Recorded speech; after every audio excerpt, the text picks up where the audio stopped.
दोस्तों आज मैं आपको लेके जाने वाला हूँ मुंबई के ताजमहल पैलेस होटल की एक ऐसी भयानक कहानी में जो आपके होश उड़ा देगी। ताजमहल पैलेस होटल जो दुनिया भर में अपनी शान और शौकत के लिए मशहूर है, उसके पीछे छुपी हुई कुछ ऐसी डरावनी कहानियाँ जो हर किसी के बस की बात नहीं है। और आज की ये कहानी है एक परिवार के साथ घटी एक भयानक घटना पर।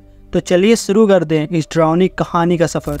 स्टोरी स्टार्ट करने से पहले जो लोग भी नए हो चैनल पे सब्सक्राइब कर देना और वीडियो को एक लाइक कर देना। अब चलते हैं स्टोरी की तरफ। मुंबई का ताजमहल पैलेस होटल एक ऐसी जगह जहां सपने सजते हैं, लेकिन इस सपने के पीछे छुपा है एक ऐसा डर जो सिर्फ रात के अंधेरों में ही उभर कर आता है। इस होटल की चमक धमक के पीछे कुछ ऐसे लोगों की कहानियां बसती है जो आपके रोंगटे खड़े कर देने वाली है। और आज की इस वीडियो में मैं आपको एक फैमिली की कहानी के बारे में बताने वाला हूं, जिसने अपनी लाइफ का सबसे ज्यादा डरावना एक्सपीरियंस इसी ताजमहल पैलेस होटल में किया होता है। ताजमहल पैलेस होटल का इतिहास न सिर्फ शान से भरा हुआ है, बल्कि कुछ ऐसे राज भी छुपाए बैठा है जो आज तक किसी ने पूरे नहीं खोले हैं। ये होटल 1903 में बनके तैयार हो गया था और उसके बाद से इस होटल में अजीबोगरीब चीजें होनी शुरू हो गई थी।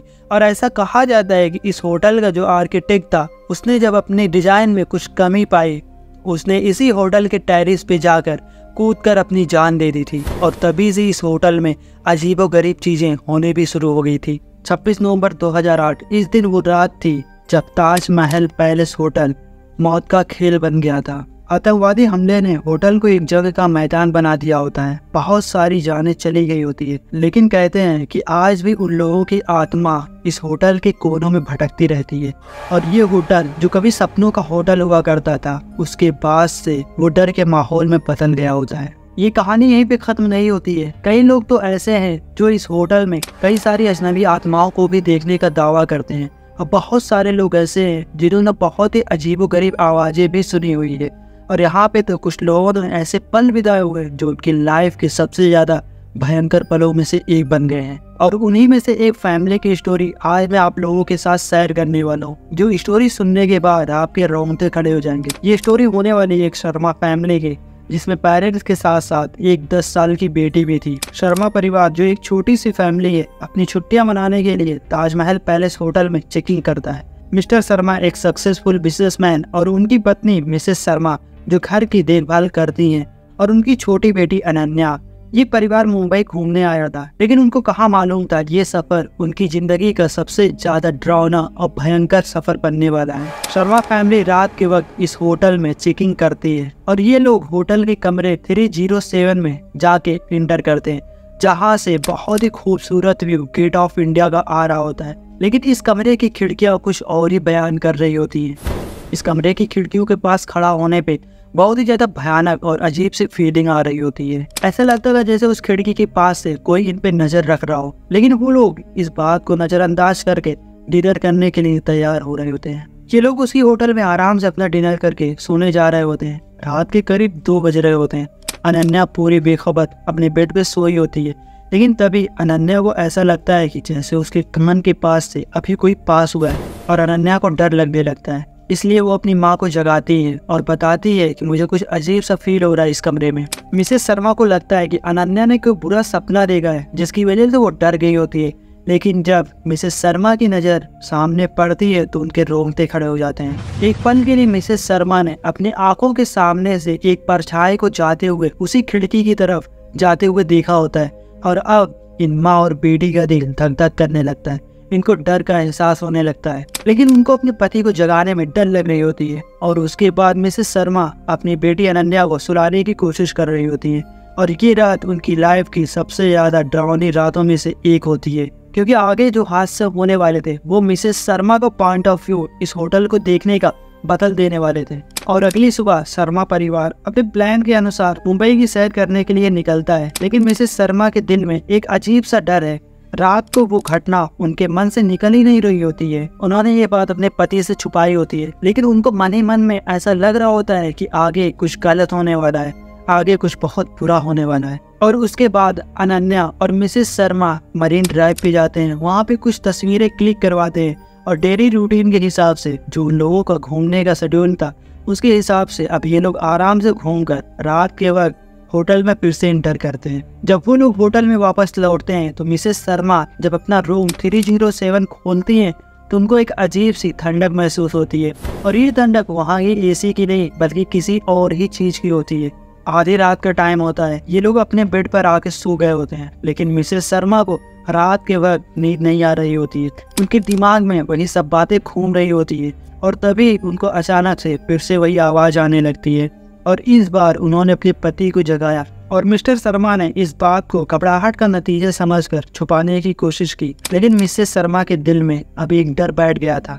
उस रात उन्होंने देखा कि एक औरत की परछाई उस खिड़की के पास खड़ी थी, उन्हें देख रही थी। जैसे ही उन्होंने उसकी तरफ देखा वो गायब हो गई।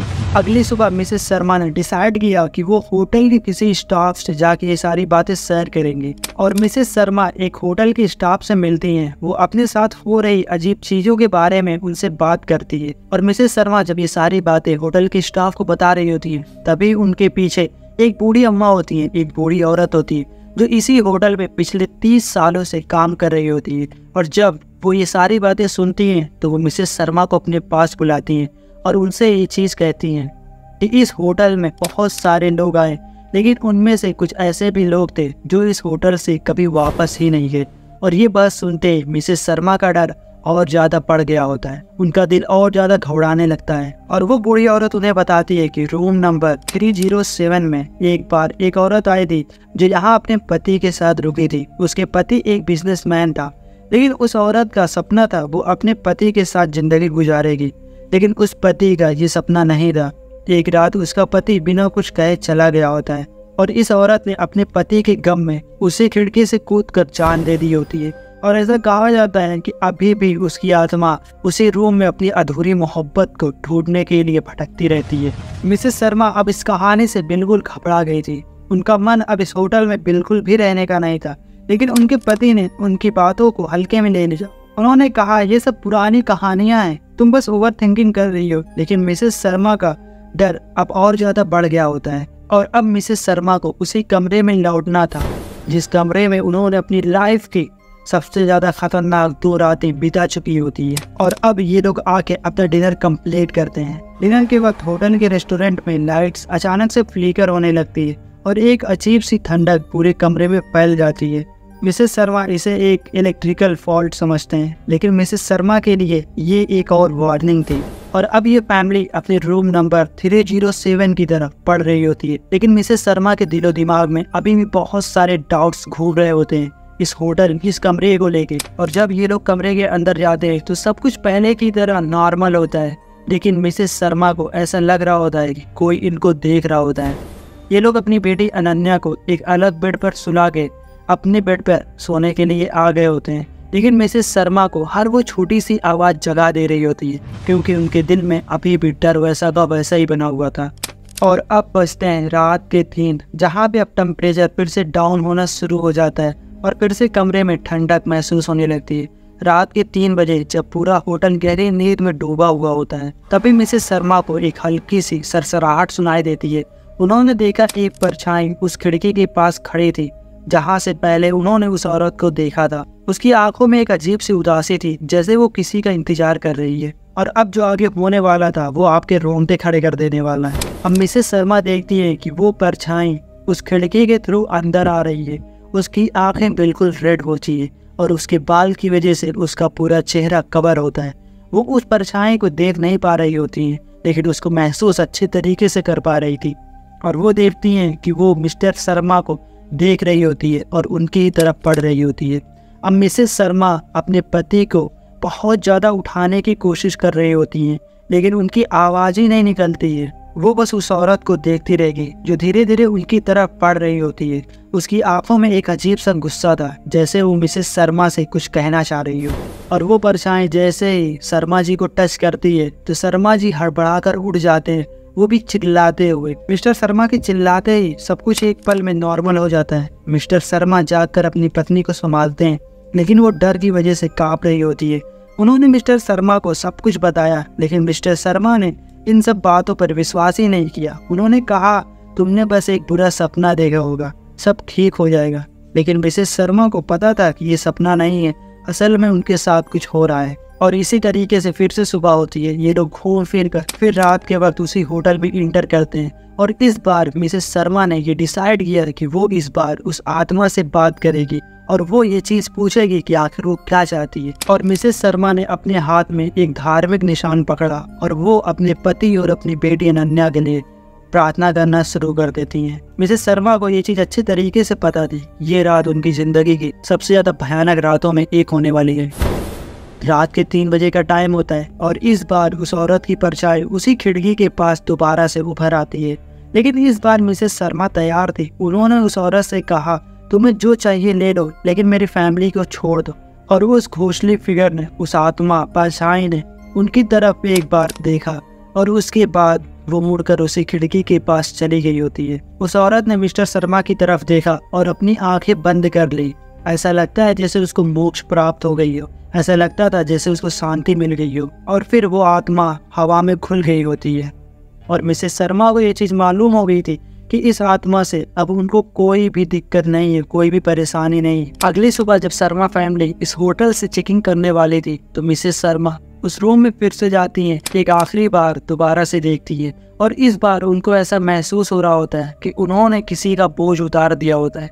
लेकिन उस रात की यादें, उन सारी रातों की यादें आज भी उनके दिलो दिमाग में जिंदा हैं। जब वो लोग उस होटल से निकलकर बाहर आते हैं तो मिस्टर शर्मा कहते हैं कि शायद उस होटल में, उस कमरे में कुछ अजीब तो था।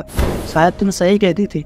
लेकिन मिसेस शर्मा को ही मालूम है कि वो सारी रातें उन्होंने किस तरीके से काटी थी और मिसेस शर्मा चुपचाप रहती हैं। लेकिन आज भी द ताज होटल पैलेस की ये कहानियाँ, ये भयानक कहानियाँ लोगों के दिलो दिमाग में जिंदा है। और ये कहानी बताती है कि हर जगह के अपने राज होते हैं, जो इतिहास, जो राज हमको अक्सर डराया करते हैं।